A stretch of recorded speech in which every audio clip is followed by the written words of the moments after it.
港澳個人遊通稱自由行，係一個准許中國內地居民以個人嘅方式前往港澳地區旅遊嘅計劃，由2003年7月28日起推行。現時共有49座中國城市嘅居民可以以個人身份到訪香港旅遊。2009年，中央政府准許合資格深圳戶籍居民申請1年多次訪港個人遊簽注，即係1000多行。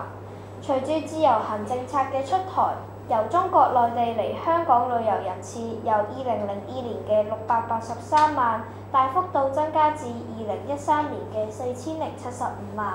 佔每年訪港旅客總數嘅比例由41.2% 急升至75%，當中有1215萬人次就係以1000多行嚟港旅遊。自由行惠及香港經濟，帶動不少行業發展，創造就業機會。中國內地旅客在港嘅總消費持續增長，金額超過1000億元。另一方面，隨住中國內地來港旅客逐年增加，製造咗唔少社會問題，加劇中港矛盾。其中水貨客問題對社會嘅衝擊尤其嚴重，不少香港居民投訴因此引致日用品供應短缺，公共服務及交通系統負荷過重等負面影響逐漸浮現。社會開始反思香港旅遊業嘅接待和承受能力，有人提出要就1000多行嘅人數設限，與員和從事不同行業嘅人意見不一。最後喺一連串嘅反對聲音下，中央政府喺今年4月決定把1000多行改為1週1行。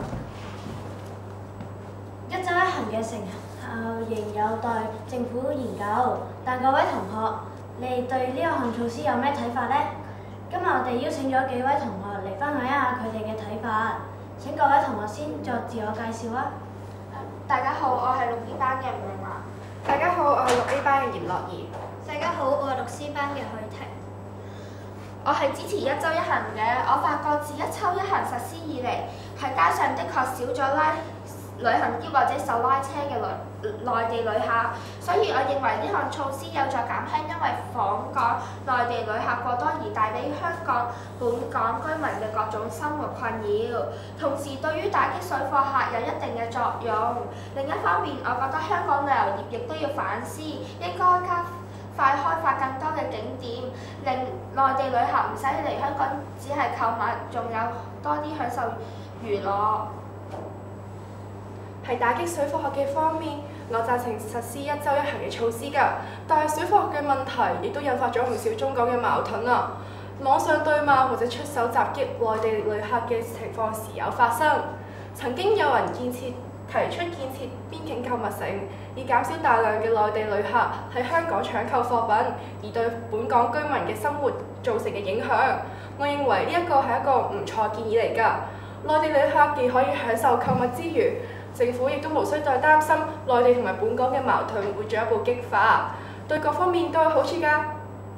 我唔贊成實施1週1行，因為實施1週1行會使香港經濟發展轉差。自從1000多行變成1週1行之後，北區商戶嘅生意首當其衝咁受到影響。有報道指出，有關措施嚴重打擊本港嘅零售業。上水、元朗等地方嘅